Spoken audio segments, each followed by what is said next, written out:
Naħseb li l-kol kemm aħna nafu l-istorja irrakkuntata fil-leġġenda awrea meta San George mal-armata kien għaddej miċ-Ċirenajka mill-Libja jidħol f'belt jisimha Selem, Slim, Paċi, u hemmhekk isib tfajla marbuta qed tistenna id-dragon joħroġ minn għadira biex jiblaħħa. Kien ilha sejra l-istorja għax ma nafx kemm kienu diġà tefgħu mhux biss ngħaġ bejjem imma wkoll nies żgħażagħ. U San George jasal fil-post u l-ewwel ifieri dragon imbagħad iqabbad li tfajla biex torbtu minn rasu dragon u tieħdu fiċ-ċentru tal-belt. U hemmhekk jgħidilhom lin-nies li jekk iridu li d-dragon imut kellhom bżonn jitgħamdu, kellhom bżonn isiru jafu lil Ġesu. Kellhom bżonn isiru dixxipli ta' Ġesu. U hekk għamlu. U d-dragon tgħidilna l-leġenda awrea miet, kieku jien kont nispiċċija mod ieħor. Minix xi awtur tal-letteratura, imma kieku kont nispiċċija illi dan id-dragon mhux imut, imma jibqa' hemm kwiet x'imkien u ma tantx jagħmel ħsara. Għalli ma raġuni. Kieku kellu jiġi San George illum. Jarawhom marbutejn x'imkien liż-żgħażagħ tagħna. Jarawhom fil-periklu bħal lil dik it-tfajla taċ-Ċirena. Jew inkella ma kienx tkun problema. Kieku jiġi San George illum. Milli-ma dragon, milli-ma għadu jixtieq jeħles liż-żgħażagħ tagħna u li kien żagħżugħ. Tolqotni tassew l-istorja tal-leġġenda awrea għax spiss l-istorja tagħna, nistaqsi u ngħid imma dawn l-abitanti ta' Selem għax fettlilhom isibu sliem, isibu l-ekwilibrju, il-bilanċ fil-belt tagħhom, fir-raħal tagħhom, billi l dan id-dragon iżommuh kwiet billi jbellgħulu ż-żgħażagħ. U ma offrewx huma lilhom infushom, l-adulti, persuni bħalna forsi li qegħdin hawn. Għaliex kellhom ikunu iż-żgħażagħ, il-ħlas, l-ispiża, is-sakrifiċċju biex dan ir-raħal din il-belt iżżomm fis-sliem, iżżomm ibbilanċjata. U jien nistaqsi u ngħid dalgħodu. Min jaf jekk l-istess dinamika, jekk l-istess pjan għadu x'jiġri llum fi żmienna, illum fl-Ewropa tagħna. Jistax ikun li żgħażagħ din il-ġenerazzjoni ġdida jistax ikun li għadha proprju dejn il-vittma tal-arriviżmu, il-vittma tal-mudell ekonomiku, il-flus li dawn iż-żgħażagħ tagħna wkoll jinsabu bħalissa fi żmienna bħal tad-dragon. U meta nirriflettu ftit minn barra il-ħafna li għall-grazzja tal-Alla jirnexxu, Alla ħares le, għax inkella nkunu tassew soċjetà falluta. Imma minn barra dawk li jirnexxu, għaliex hemm ħafna oħrajn, hemm ħafna żgħażagħ oħra li jispiċċaw vittma ta' xiex, vittma tad-depressjoni, vittma ta' swiet, vittma tan-nuqqas ta' skop, vittma tan-nuqqas ta' dawl mhumiex kapaċi jilmħu raġġ ta' dawl għal għada. Għal x'inhu jiġri? Ħtija taż-żgħażagħ, possibbli ħtija taż-żgħażagħ, possibbli kien ħtija taż-żgħażagħ illi f'Selem fiċ-Ċirenajka kienu jispiċċaw huma bħal id-dragon u mhux ħadd ieħor biex is-soċjetà tkun tista' tibqa' mixja jew frott ta' sistema Sistema li għażlet f'din il-ġenerazzjoni il-vittmi biex ħaddieħor, forsi jien, forsi aħna nkunu moħħna kwiet, nkunu tranquilli. Għaskapitu, għaspejjes ta' ħajjiet, ta' żgħar, ta' żgħażagħ li għadhom jibdew il-ħajja. Għalfejn nilmentaw mid-droga? Għalfejn nilmentaw mid-dipendenza mill-addictions għal-medja soċjali? Għalfejn dawn iż-żgħażagħ tagħna ħafna drabi iqumu filgħodu jekk iqumu u ma jafux se jagħmlu bħajjithom. X'inhi r-raġuni possibbli jkollha kemm ħtija tagħhom jew forsi rridu nerfgħu aħna lkoll ir-responsabbiltà ta' dan li qiegħed jiġri. Jekk iż-żgħażagħ tagħna qegħdin ifittxu droga, hija x-xewqa tagħhom biex janestetizzaw, biex ma jibqgħux iħossu, biex ma jibqgħux jifhmu, biex ma jibqgħux jaħsbu dwar dak li għaddejjin minnu. Jekk iż-żgħażagħ tagħna qegħdin ifittxu l-midja soċjali, jistax ikun illi dawn qegħdin kontinwament ifittxu relazzjonijiet awtentiċi, relazzjonijiet ta' veru, persuni li magħhom jistgħu jikkonfrontaw b'sinċerità, b'awtentiċità u mhumiex isibu. Jistax ikun illi x-xewqa tal-mezzi tal-komunikazzjoni, jistax ikun li din id-dipendenza, din ir-rabta marida mal-mobile, mat-tablets, mal-computers u l-bqija, jistax ikun li mhix għajr xewqa profonda li dawn iż-żgħażagħ għandhom biex jiltaqgħu verament, biex jaqsmu jixxerjaw il-ħajja tagħhom, jaqsmu jixxerjaw il-ħsibijiet tagħhom, il-preokkupazzjonijiet tagħhom, ix-xewqa tagħhom ma' persuni li tassew jisimgħuhom u forsi m'għadhomx isibu u forsi aħna tant għandna x'nagħmlu, aħna l-adulti tant imħabbtejn bid-dinja tax-xogħol, tant imħabbtejn biex naqilgħu il-flus għaż-żgħażagħ tagħna li ma baqalniex ħin u forsi m'għadniex nafu kejf nisimgħuhom. Jistax ikun illi din id-droga misħuta illi qed teqret qed tisħed il-ħajjiet ta' ħafna. Mhux biss dawk li nafu bihom, mhux biss dawk li jispiċċaw f'ċentri fejn imbagħad iridu isibu mod kif jiddiljaw mad droga fil-ħajja tagħhom. Imma żgħażagħ normali li tintakkalhom forsi mingħajr ma nindunaw il-funzjoni tal-moħħ tagħhom, tal-intelligenza tagħhom u tfixkilhom minn futur iktar sabiħ, minn futur li jagħtihom iktar sodisfazzjonijiet, minn futur li jista' jkun ta' servizz aktar utli għalina l-koll is-soċjetà. Jistax ikun dan kollu u minħabba l-fatt li kif qalilna Ġesu fil-Vanġelu, ir-relazzjonijiet, il-fera u d-dilja m'għadhomx tant marbutejn flimkien. Jistax ikun li sa minn meta jkunu żgħar iż-żgħażagħ tagħna m'għadhomx jafu x'jiġifieri x'ifisser tistenna. Jistax ikun li żgħażagħ tagħna sa minn meta għadhom żgħar ma jafux x'jiġifieri tippjana għal skop, imbagħad isibu ruħhom fl-età taż-żożija li diġà minnha nfisha problematika. Diġà minnha nfisha tlaqqa li żgħażagħ mal-iżvilupp interjuri, mal-iżvilupp intern, id-diffikultà, il-problema biex jintegraw is-sesswalità f'ħajjithom flimkien mal-isfidi li jsibu fuq barra. Jistax ikun li din in-nuqqas ta' tħejjija minn meta jkunu għadhom żgħar qed tispiċċa biex iddajjef lil dawn iż-żgħażagħ u twassalhom fl-età ta' 17, 18, 20, 25 sena mingħajr skop.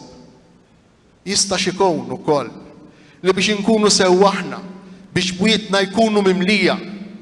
Jistax ikun li aħna qegħdin nollu wisq l-objettivi, il-livelli tal-ħajja tant li dawn iż-żgħażagħ tagħna li minn meta kienu għadhom żgħar draw isibu kollox f'daqqa u meta jridu. Issa qegħdin isibuha bitqila biex jaffaċċjaw ideali, skopijiet ekkolja. Min miż-żgħażagħ tagħna ma jibżax, ma jitwerwirx meta jiġi biex jixtri biċċa art jew jixtri flett biex jibni. Min miż-żgħażagħ tagħna ma jitwerwirx, ma jibżax meta jiġi biex jiddeċiedi jekk jibnejx familja jew le. Meta jara madwaru lilna li m'għadniex kapaċi inkunu f'relazzjoni vera ma' xulxejn. Min miż-żgħażagħ tagħna li jrid jistudja u jrid ikompli fil-professjoni tiegħu ma jibżax meta aħna kultant flok li nerfowhom, flok li nippromovuhom, anki aħna knisja, flok li nerfowhom il fuq, flok li nistimolawhom, imma nispiċċaw naqgħu fil-mekkaniżmu tas-selezzjoni ta' minu l-aqwa minu l-aħjar u miskinu minn ma jgħaddejx minn dak il-passatur. Din hija s-sitwazzjoni, almenu kif nara jien nista' nkun żbaljat taż-żgħażagħ tagħna fi żmienna. U x'm'għandniex bżonnu lil San George, x'm'għandniex bżonnu l-ispirtu profetiku tiegħu, x'm'għandniex bżonn dik l-aggressività sana li kellu dan iż-żagħżugħ, x'm'għandniex bżonn dik ir-rabja qaddisa illi qed tmut. Araw jekk hemm xi ħadd miż-żgħażagħ li huwa entużjażmat għall-futur, l-entużjażmu jieqaf fil-preżent, issa, għax issa għandi, għadha ma nafux. Bir-raġun iż-żgħażagħ tagħna mbagħad jaqbżu, jisbnu u forsi jabbużaw anke minn sustanzi. Bir-raġun, għalli ma raġuni. Jekk futur huwa mċajpan, jekk ma jafux x'inhu jistennihom, jekk il-futur huwa fid-dlam, jekk il-futur huwa id-dragon, allura nipprova ngawdi, nipprova nuża dan il-mument li għandi f'idejja issa biex nagħmel minnu l-aqwa u l-aħjar. Jistax ikun allura illi mhux ħtija taż-żgħażagħ. Jistax ikun li hija responsabilità tagħna kollha kemm aħna li rridu ngħinu lil dawn iż-żgħar. Aħna qegħdin nimxu bil-maqlub ta' soċjetajiet antiki. X'kien jiġri fl-antik? L-anzjan, l-adulti warrab u kuntent kollu ferħan jara lill-ibnu jew lill-liben ibnu dieħel tiela bil-mod il-mod jikber. Illum le. Illum libna l-prinċipju tal-kumpless ta' Edipu. Ma nafx jekk tiftakruhx il-mejt ta' Edipu fil-mitoloġija Griega. Dan il-missier illi kien qiegħed jibża li ibnu joqtlu għax hekk qallu l-oraklu. Hija in-normalità tal-ħajja, il-ħajja naturali li liben joqtol lill-missieru, li liben jgħaddi jidħol minn flok missieru, li l-missier jibda bil-mod il-mod ma jifhimx lill-liben, li l-missier bil-mod il-mod jibda jwarrab fil-ġenb ħalli jpoġġi fiċ-ċentru lill-liben. Imma aħna ġralna bħal Lajju, missier Edipu, illi jipprova jagħmel minn kollox biex lill-Edipu joqtlu ħalli liben ma jkunx jista' jieħu post tal-missier. Mhux dan Ġesu, u mhux dan Ġorġi, mhux dan San George. Ġesu fil-Vanġelu tal-lum iqanqalna u jħeġġiġna biex nerġgħu nirkupraw dak li hu essenzjali fil-ħajja tal-bniedem. Mhux biss fil-ħajja tan-nisrani, fil-ħajja tal-bniedem. X'inhu essenzjali fil-ħajja tal-bniedem? Ir-relazzjonijiet ta' bejnietna. Ir-relazzjonijiet ta' bejnietna. Ma nafx taħsbux bħali. Minħabba x-xogħol tagħna, minħabba l-impenji tagħna, minħabba l-kapriċċi tagħna, minħabba l-egoiżmi tagħna, min qiegħed ibagħat jekk mhux it-tfal tagħna.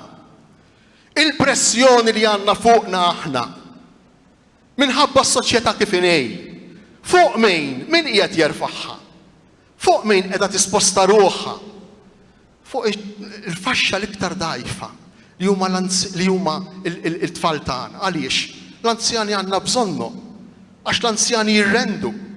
L-anzjani għandhom il-flus, l-anzjani nistgħu nieħdu minnhom, imma t-tfal le. It-tfal le huma l-faxxa l-iktar dgħajfa.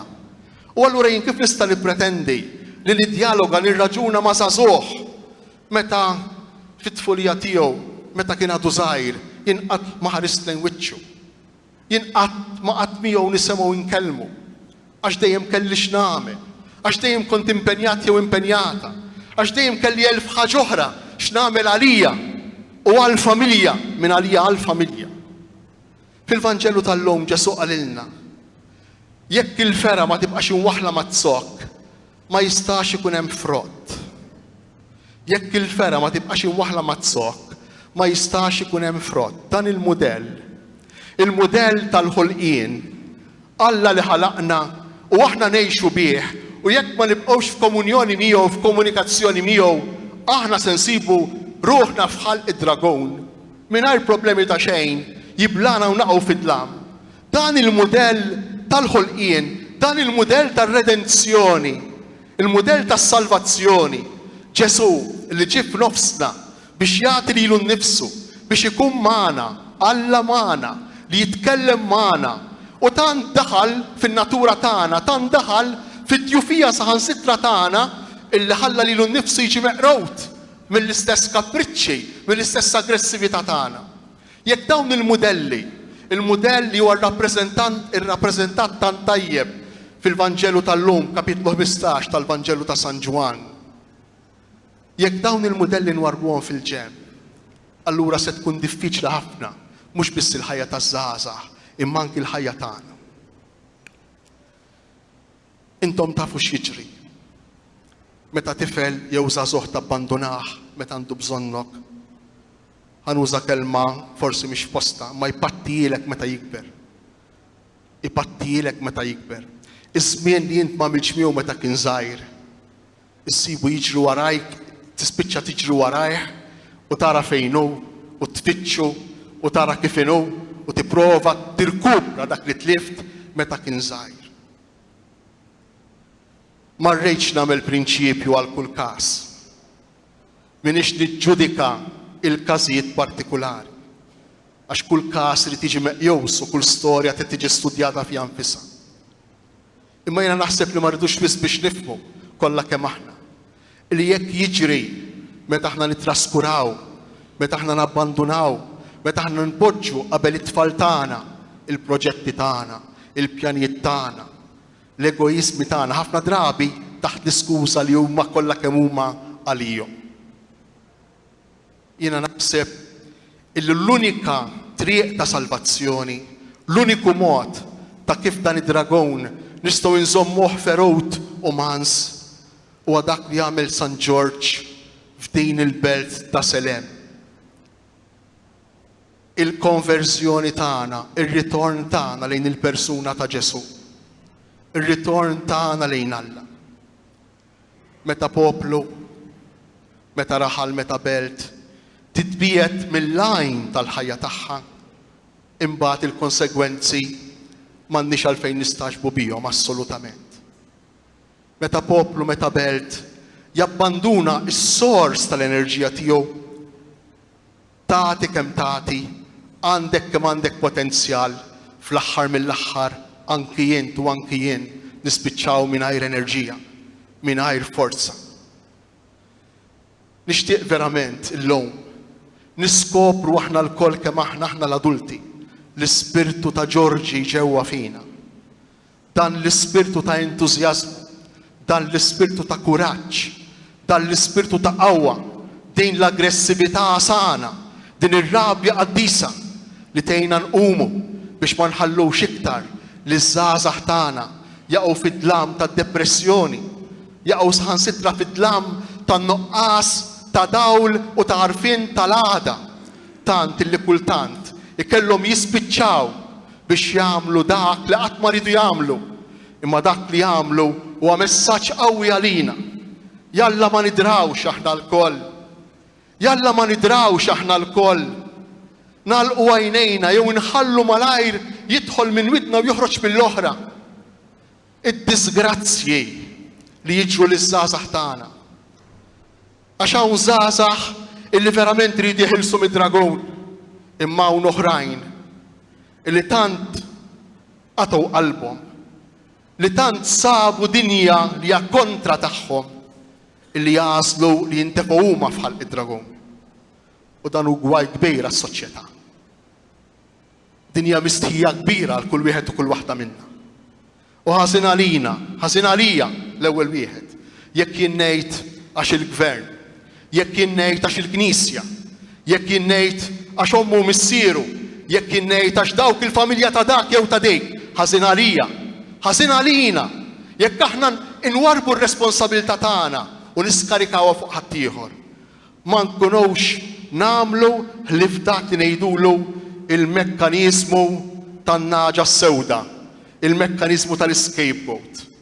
Nitfa' l-ħtija tiegħi, infarfar ir-responsabilità tiegħi fuq ħadd ieħor. Infarfar id-dnubit tiegħi, d-djufija tiegħi u hekk ma narajx tant kera fuq in-nies ta' madwari. Jalla San George jgħin lil kull wieħed u kull waħda minna.